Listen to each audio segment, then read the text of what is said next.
वित्त वर्ष 2021-22 के लिए एनएसओ के प्रति व्यक्ति आय के आंकड़े देखें तो देश में लोगों के जीवन जीने की औसत स्तर में कमी आई है। जी हाँ, कई राज्य तो ऐसे हैं जहां पर जीवन जीने का औसत स्तर राष्ट्रीय स्तर से बहुत नीचे है। पिछले साल कोरोना की वजह से कई राज्यों में कारोबारी गतिविधियां प्रभावित हुई थी, लॉकडाउन लगे थे, जिस वजह से प्रति व्यक्ति आय पर असर पड़ा है। नेशनल स्टैटिस्टिकल ऑफिस ने 21 राज्यों के आंकड़ों के आकलन करके ये जानकारी दी है। हालांकि उन राज्यों में महाराष्ट्र और गुजरात शामिल नहीं है। सर, राज्यों के ये आंकड़े क्या तस्वीर दिखाते हैं? राज्यों के इन आंकड़ों को हमें अर्थव्यवस्था में सामान्य रूप से जो सुस्ती हमें 2017-18 के बाद देखने लगी थी उसका भी असर देखना चाहिए, पर कोविड का असर देश की सारी अर्थव्यवस्थाओं पर पड़ा और राज्यों की अर्थव्यवस्थाओं पर और करीब पड़ा। जो जितना नीचे के स्तर पर होता है अर्थव्यवस्था के पिरामिड में, उस पर उतना ज़्यादा गहरा असर पड़ता है। तो आंकड़े बता रहे हैं कि जो रिकवरी आई है इकोनॉमी में शुभम अर्थव्यवस्था से लॉकडाउन हटने के बाद, वो बड़ी असंतुलित और असमान है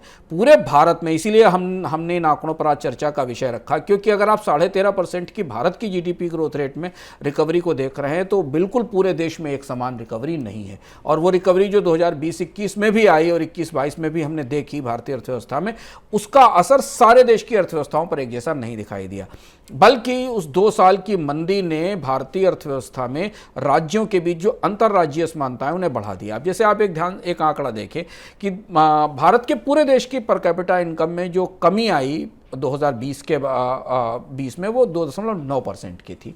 टोटल कमी हमें दिखाई दी, लेकिन उत्तर प्रदेश, केरल, मेघालय, उत्तराखंड, झारखंड, पंजाब जैसे राज्यों की पर कैपिटा इनकम में कमी इससे बहुत ज़्यादा थी। यानी जब अर्थव्यवस्था मंदी के दौर में जा रही थी तो दिल्ली और पंजाब, उत्तर प्रदेश और मध्य प्रदेश, महाराष्ट्र और कर्नाटक एक रफ्तार से गड्ढे में नहीं गिर रहे थे। अलग अलग अर्थव्यवस्थाएं अलग अलग तरीके से गड्ढे में गिर रही थी।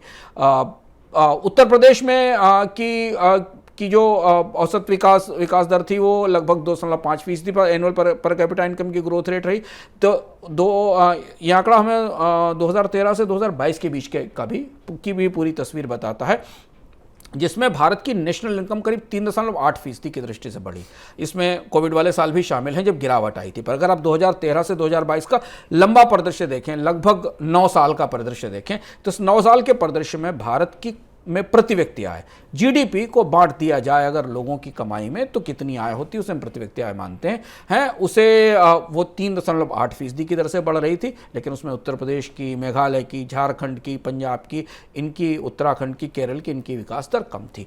अब यहाँ से एक महत्वपूर्ण आंकड़ा इस तथ्य से हमें समझ में आता है कि पहली चीज तो जब मंदी में सब टूटे तो एक साथ टूटे, पर जब राज्यों ने उभरना शुरू किया तो सब एक साथ नहीं उभरे। और जब हम आज भारतीय अर्थव्यवस्था के टॉप मैक्रो पिक्चर के उभरने की बात कर रहे हैं तो हमें गंभीरता से समझना होगा कि इस उभरने के बाद जो आने वाले समय में चुनौतियां हैं, महंगाई की, महंगे कर्ज की या आर्थिक विकास दर में सुस्ती या गिरावट की, वो उन राज्यों को और ज्यादा प्रभावित करेंगी जो इस रिकवरी में पीछे रह गए थे, जो उस मंदी से उभरने की प्रक्रिया में पीछे रह गए। तो इसलिए मैं बार बार कहता हूं कि भारत की अर्थव्यवस्था जो है वो एक नंबर नहीं, वो 29 राज्यों का नंबर है। और 29 राज्यों में अलग अलग स्थानीय अर्थव्यवस्थाएं कैसे काम करती हैं और वो मंदी से कैसे उभर रही, इस बात पर काफ़ी कुछ निर्भर करता है, ना कि इस पर कि हम देश की बड़ी तस्वीर देखकर अंदाज लगा लें कि भारतीय अर्थव्यवस्था में कैसे बदलाव हो रहे हैं।